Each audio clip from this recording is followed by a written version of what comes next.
Amigos de P de América, nos encontramos con Moisés Naim, uno de los intelectuales, de los 100 intelectuales más importantes a nivel global.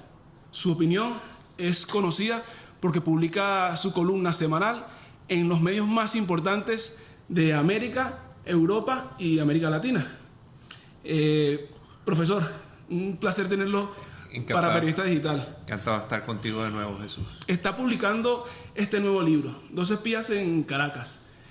Estamos acostumbrados cuando escuchamos a Moisés Naim pensar en datos, pensar en recopilación de mucha data para emitir una opinión que quizás sea en una línea muy concreta. ¿Por qué una novela? Por una frustración, Jesús. Yo llevo 20 años haciendo el análisis de Hugo Chávez, de su gobierno, después de Maduro, utilizando las técnicas del periodismo, la verificación, las múltiples fuentes, corroboración, las técnicas de la economía, el uso de datos, estadísticas, de ciencias políticas, sociología. Y he escrito columnas, libros, ensayos, etcétera, y siempre sentía que había algo que faltaba, que en mi narrativa y lo que le estaba presentando a mis lectores había mucho basado en estas técnicas, pero que me faltaba algo. Y ese algo era situaciones y circunstancias y realidades que yo sabía que estaban allí, pero que no podía confirmar. Okay. Y decidí que la manera de contar el verdadero cuento de Venezuela era a través de una obra de ficción, que cuenta lo que yo creo que pasó, okay, pero que no tengo cómo confirmarlo. Y entonces de ahí sale este libro que se llama Dos espías en Caracas, que utiliza la relación de dos espías rivales tratando de influir sobre Venezuela para contar una historia de amor, de pasión, de espionaje, pero al mismo tiempo también contar cómo se monta una revolución socialista en el siglo XXI. Háblanos del libro, porque son dos personas de mundos totalmente diferentes, quizás de formación, o quizás no, de formación totalmente diferente, pero con un mismo objetivo. ¿De qué va el libro? El objetivo de cada uno de estos dos espías, una de ellas es una mujer, una mexicana que llegó a Estados Unidos con su familia muy joven, de niña, sin papeles, una inmigrante ilegal, que logra entra a las Fuerzas Armadas de Estados Unidos y logra así tener ciudadanía de Estados Unidos. Y es muy exitosa y llega a tener cargos muy importantes en la CIA, la Agencia de Inteligencia de Estados Unidos. Y es enviada a Caracas para tratar de contrarrestar la influencia de los servicios de inteligencia cubanos en Venezuela. Al mismo tiempo llega un hombre dominicano que monta una red de tiendas, que es un inversionista, es un comerciante, pero que realmente no es ni dominicano ni es comerciante, es un espía del G2, cuya misión es neutralizar, eliminar y contener, si es posible, los esfuerzos de la CIA. Okay. Entonces, ambos tienen como misión, encomendada por sus superiores, el eliminar, o entre comillas, neutralizar al jefe del servicio de espionaje rival y contener su influencia. Ellos no se conocen, él no sabe que su rival es una mujer, ella no sabe que el jefe del G2 es este comerciante dominicano, y ahí pues pasan una serie de cosas que sorprenden mucho todo el tiempo. El preámbulo que hace el libro es muy importante, es decir, toda la escena desde que Carlos Andrés Pérez toma el poder, desde que Carlos Andrés Pérez comienza o intenta hacer un cambio, un viraje en el país hacia una mejor situación económica. Pero luego se habla del Chávez militar, de las situaciones de Chávez y su toma de decisiones. ¿Chávez golpeó o no golpeó? Porque lo menciona explícitamente en el libro. ¿Chávez golpeó o no golpeó? O sea, Chávez fue el líder de un golpe de Estado militar fallido contra un gobierno democráticamente electo. Sobre eso no hay controversia, sí. O sea, eso está establecido. Lo decía sobre todo porque en un momento crítico, cuando los militares, los ayudantes de Chávez necesitan que él tome una decisión de apoyarlo para tomar Miraflores, Chávez se queda en un trance. Entonces, Eso sí, también ha sido confirmado en múltiples entrevistas con quienes acompañaron a Chávez en ese momento y lo culpan a él de no haber atacado en el momento que le tocaba atacar y que probablemente si él lo hubiera hecho, en vez de quedarse paralizado en el lugar donde estaba, muy cerca del Palacio Presidencial de Miraflores, ellos suponen que hubieran podido tener éxito. En cambio, el golpe de Estado fracasó. Fracasó para ellos y fracasó el golpe de Estado, pero no para Chávez, porque a raíz de ese golpe él se hace conocido en Venezuela y de allí después va a la cárcel, pero el presidente Caldera lo indulta e inmediatamente se lanza a una carrera política tremendamente exitosa. Yo como venezolano tengo que decir que hay pasajes del libro que me tocan muy de cerca. Quizás hay quienes lo leerán, lo mirarán con algo más por información, por conocimiento, por la obra, por el autor. Pero yo tengo que citar algo que dice Cristina Garza en un párrafo que me dejó estupefacto. ¿Tienes que decir quién es Cristina Garza? Sí, Cristina Garza, para los que nos escuchan, es la espía que está en nombre de la CIA buscando en Venezuela que su carrera surja de nuevo. Entonces, el pasaje es el siguiente.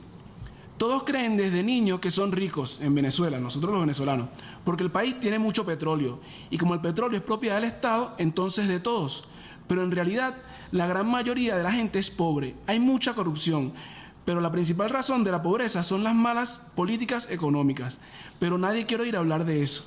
Coméntenos un poco, ¿esta es una idea de Cristina o también una parte del conocimiento que ya tiene Moisés Naim? Esa es obviamente lo escribí yo, Cristina no existe. Y es cierto, en Venezuela desde pequeños se les dice a la gente que Venezuela es un país muy rico, que es muy rico en petróleo, en gas, en minerales, en todo tipo de riquezas. Entonces tú dices, bueno, pero si esas riquezas son tan grandes y esas riquezas son del gobierno, ¿cómo es posible que yo sea pobre? Y entonces la única explicación es que, bueno, es que se lo robaron. Y ciertamente en el caso de Chávez y Maduro se lo robaron. Muchos se lo han robado. En el caso del personaje de Willy García, que Willy García es un personaje muy importante, se me parece a algún otro personaje que ahora mismo está siendo buscado por la justicia estadounidense y que no ha aparecido. Él habla de que hay un método de concentración mental. Es una definición, si se quiere, eso sí es muy de Moisés Naim, como un criterio para decir que es que con eso hace que los opositores al marxismo como ideología puedan ser revolucionarios y a la vez unos feroces capitalistas. ¿Qué tanto hay de esto en Venezuela ahora, tanto en la división de la oposición como en el mismo chavismo?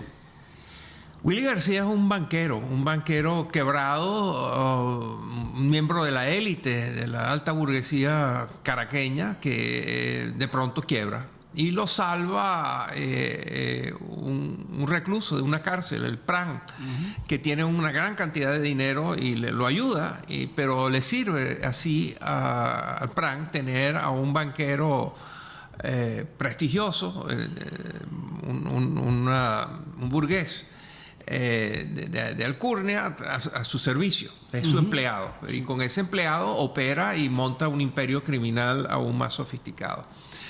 Y luego Willy García termina siendo ministro en el gobierno de Hugo Chávez.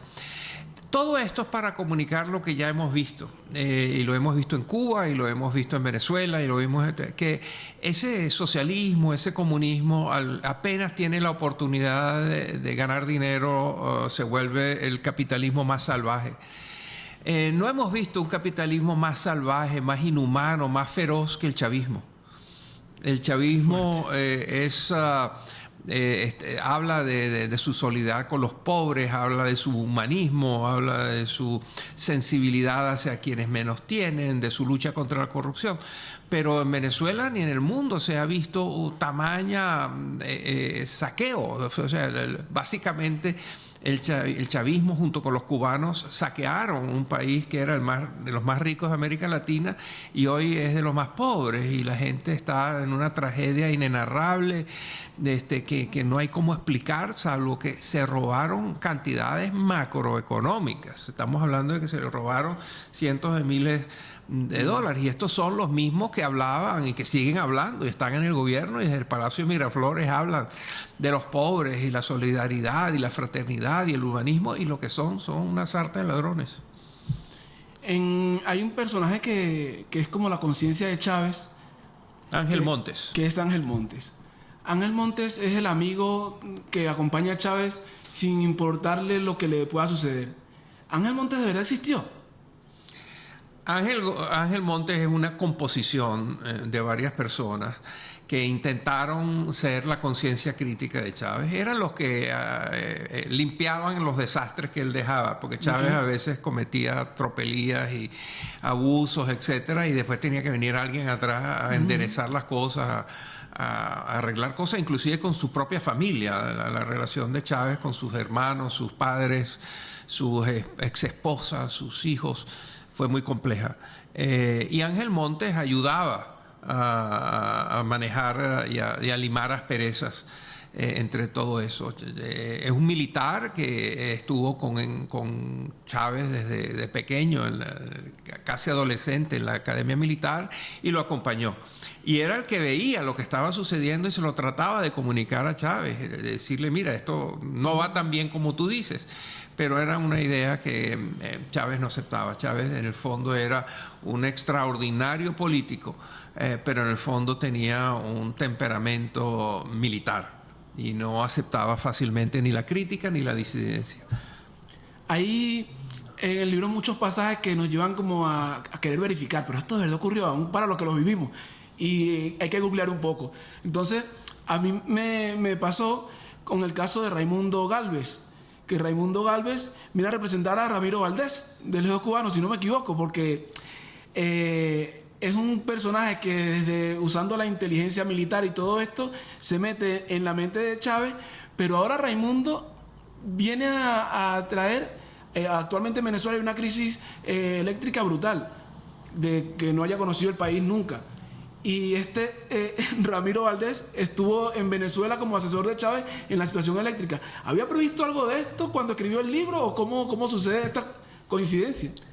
El apodo de él en la vida real es Charco de Sangre. Y es conocido como un torturador, es conocido como uno de los jefes de inteligencia, era una persona muy dura. Y efectivamente, él fue enviado a Venezuela en algún momento para ser el jefe de toda la política eléctrica en Venezuela. Eso coincidió también con la aparición de los llamados bolichicos, que eran jóvenes que muy temprano lograron hacer fortunas de miles de millones de dólares vendiéndole plantas eléctricas al Estado venezolano con sobreprecio. Eran plantas que ellos compraban. Muchas veces eran plantas obsoletas, las compraban como chatarras y las vendían como plantas nuevas.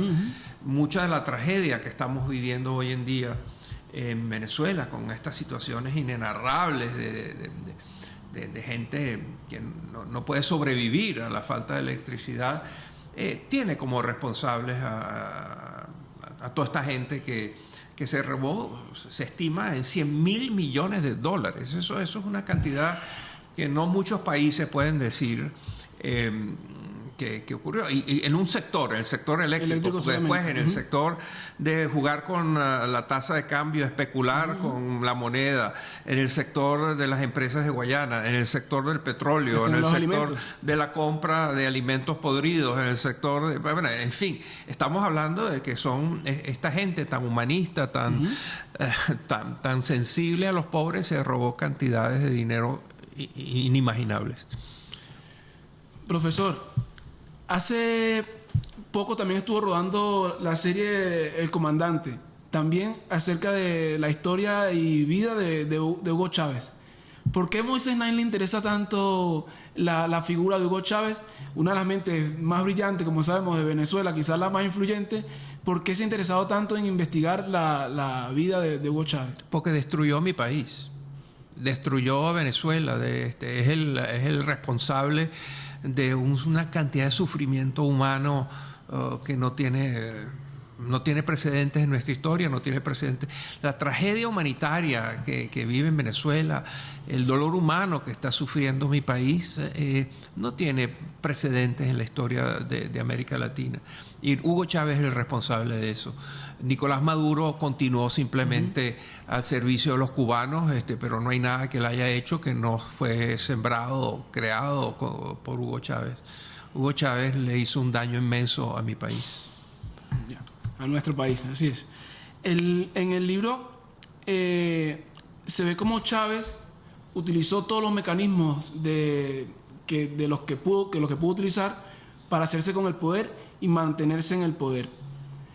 Muchas veces nosotros como venezolanos en el día a día no lo veíamos tan claro, porque como que cada quien va en su ruta. En el libro El fin del poder hay una frase que usted dice, que es que cada día el poder es más fácil de conseguir, que hoy en día el poder es más fácil de conseguir, más difícil de usar y más fácil de perder. ¿Por qué Chávez en esta frase no encaja tan bien? Sí encaja. Que Chávez, de hecho, encaja perfectamente bien. Chávez obtuvo el poder. ¿Quién hubiera dicho que un teniente coronel, más bien de la periferia de las Fuerzas Armadas, logra dar un golpe, fracasa y sin embargo ese golpe lo lleva al poder? O sea, demuestra que el poder para Chávez fue fácil de obtener realmente, sin duda. ¿no? Después demuestra que le fue cada vez más difícil usarlo. O sea, Chávez utilizó el poder de una manera brutal, monopólica, excluyente, pero cada vez menos. O sea, mientras el Chávez de los años finales era un Chávez con menos poder. Entre otras cosas, tenía menos dinero del petróleo. Sí. Tenía un Estado que él mismo había desmantelado y estaba pagando las consecuencias de tener un Estado que no operaba, no funcionaba y que la gente lo sentía. En Venezuela hay que recordar que había desabastecimiento de cosas básicas, de papel higiénico, cuando el petróleo se estaba vendiendo a $140 por barril. O sea que el desabastecimiento no es producto de una crisis petrolera, es producto de que las políticas de Chávez no estaban funcionando y él no las lograba poner a funcionar y porque no tenía el poder para hacerlo. Entonces el poder fácil de obtener, difícil de usar y fácil de perder. No hay duda de que el Chávez de sus tiempos finales y Maduro ahora Maduro está contra las cuerdas. Uno no podría decir que Maduro ahora está en un momento superlativo de poder. Entonces, sí, pero ¿cómo nos ha costado a los venezolanos recuperar la democracia? Lo difícil que ha sido, y han pasado 20 años y siguen allí, por eso... Pero siguen allí no son los venezolanos, son los cubanos. No hay que olvidar que un pueblo sometido está enfrentando a una dictadura que lleva 60 años perfeccionando las tecnologías de represión, de control social, de penalización de la disidencia, y etcétera, ¿no? Ya. A nivel global, Chávez fue una figura. Se dio a conocer a nivel mundial. La izquierda mundial, en este caso la europea, se derritió con la figura de Hugo Chávez. Luego de esta gestión caótica de Hugo Chávez, aún hay quienes, sin tener nada que perder, y otros que sí tienen mucho que perder, defienden a Chávez, como decía un profesor mío de economía, realizan una defensa a ultranza. No razonan. ¿Por qué hay esa incapacidad o esa incomprensión de la situación de los venezolanos desde una izquierda lejana en otros lugares del mundo? Eso yo lo llamo necrofilia ideológica. La necrofilia, como sabemos, es una perversión que tienen algunos seres humanos, que es un amor apasionado por cadáveres. Los excitan, los atraen, se sienten muy atraídos por cadáveres. Hay una versión ideológica de eso, que es el amor apasionado por ideas muertas, por ideologías que no funcionan. Y lo vemos, y Chávez fue, y Fidel Castro primero, y Hugo Chávez después, y Maduro después. Son unos ejemplos fantásticos de esta adoración de ideas muertas, ideas que han sido probadas una y otra vez en el mismo país, que han sido probadas en diferentes países, que han sido probadas en diferentes momentos históricos, en diferentes circunstancias, y siempre terminan en lágrimas, siempre terminan en muerte, miseria, corrupción, desigualdad, pobreza. Y sin embargo, la gente está prendada de eso. Aquí en España es realmente insólito ver cómo hay partidos políticos, hay políticos que se niegan a decir que esto es un fracaso, Así es, ¿no? así es. Que simplemente, y bueno, el partido Podemos, que como sabemos, en sus líderes principales estuvieron en Venezuela de una manera muy cercana, se lucraron de una manera importante también del dinero que les pagaba el gobierno de Venezuela. Y bueno, ahora comienzan lentamente, porque es que la realidad es abrumadora de la tragedia venezolana, y ahora comienzan muy tenuemente a decir que quizás lo de Venezuela no era tan bueno como ellos lo habían anunciado acá, ¿no? Sí. Usted fue ministro de Fomento de Carlos Andrés Pérez. En aquel momento se da el golpe, y es lo que se define en el libro como un golpe del destino, o que quizá el destino era el mismo golpe. ¿Dónde estuviese Venezuela hoy si esas medidas que se intentaron, esas medidas económicas, se hubiesen llevado a cabo? Sería uno de los mejores países del mundo. Venezuela, el programa económico iba a generar unas posibilidades maravillosas de crecimiento, de desarrollo, de oportunidades, de sacar a gente de la pobreza. Hay que ver programas parecidos al que se estaba planteando por el gobierno en el que yo participé. En otros países lograron avances importantes, ¿no? Ese proyecto de reforma, de cambio, sufrió primero un golpe muy fuerte por la intentona de Hugo Chávez, pero realmente quienes sabotearon y quienes descarrilaron ese proyecto fueron las élites venezolanas, los grupos económicos, los grupos de medios de comunicación, algunos columnistas que formaban opinión, en fin, unas élites miopes, cortoplacistas, que simplemente contribuyeron a que fracasara ese intento, y por supuesto los errores del gobierno en el que yo participé también, ¿no? Fue como una confluencia de factores que le negaron a Venezuela, a 2 o 3 generaciones de venezolanos, la oportunidad de ser ciudadanos de un país maravilloso. Carlos Andrés Pérez, la figura de Carlos Andrés Pérez intentó políticamente, fue el que intentó hacer este viraje, este nuevo viraje de Venezuela hacia el desarrollo, hacia una política quizás un poco más austera en principio, pero para lograr mayor estabilidad a futuro. Carlos Andrés Pérez también vio, cuando Chávez ni siquiera ha sido elegido aún, que Venezuela se iba a convertir en una dictadura, sino a manos de él, a manos de otro. Y la parte, si se quiere, más cruel de la dictadura la estamos viendo también con Nicolás Maduro. ¿Qué veía Carlos Andrés Pérez, o qué visión, cómo era como líder Carlos Andrés Pérez, que podía ver estas cosas que luego sucedieron? No hay que olvidar cómo termina Carlos Andrés Pérez. Él nombra en cargos importantísimos de control del gobierno a gente que eran claramente enemigos de él. Y lo hizo por su templanza y su temple democrático. Esos enemigos de él actuaron como tales y montaron toda una serie de situaciones que lo llevaron a la cárcel. Y él fue a la cárcel. Primero lo sacaron del gobierno. Hubo un golpe de Estado jurídico por parte de ellos. Había una cosa infame que se llamaba el Grupo Los Notables, que era parte de nuevo de estas élites tan prestigiosas en Venezuela, pero que eran miopes y realmente se dejaron llevar por odios, pasiones y apetitos personales y venganzas personales, rencillas, y se cargaron al país, ¿no?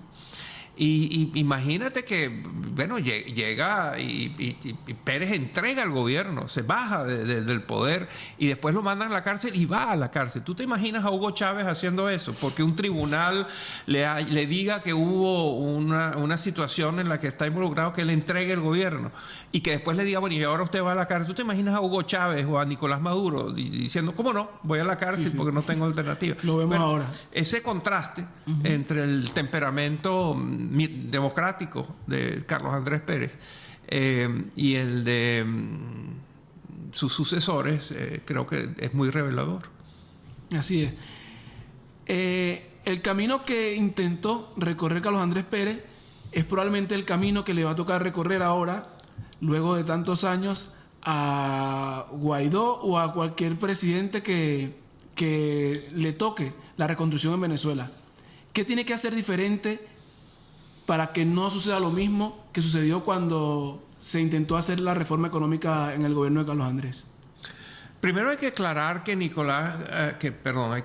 hay que aclarar que Juan Guaidó, el mandato que tiene es el de montar un gobierno de transición para que organice elecciones limpias, transparentes y con observación internacional a la brevedad posible. Su mandato no es el de la reconstrucción de Venezuela, pero claramente tendrá que hacer cosas de emergencia. O sea, tiene que intervenir, cualquier gobierno tiene que intervenir y resolver la crisis eléctrica o a tratar de mejorar un poquito la situación en cuanto a desabastecimiento, etcétera.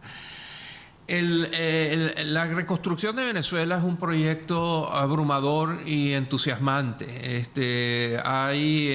Porque lo destruyeron todo. Lo destruyeron las instituciones, destruyeron inclusive la manera de hablar de los venezolanos, destruyeron la economía, destruyeron todo. Incluso la moral de los venezolanos.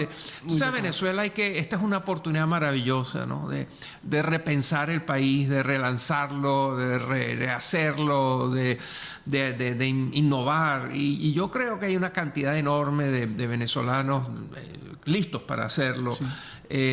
Tanto dentro como fuera del país. En Venezuela hubo una fuga de capitales gigantesca, se fue muchísimo dinero, pero se fue también mucho capital humano, mucho talento.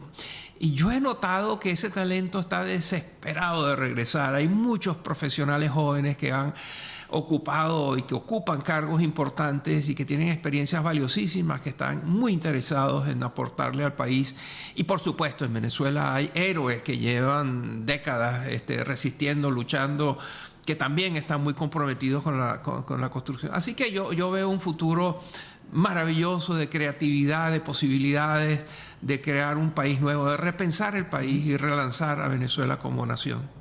Hablando de talento humano, hace poco, la semana pasada, se informó que Ricardo Hausmann iba a representar el gobierno de Guaidó ante el Banco Interamericano. Eso aún está en desarrollo.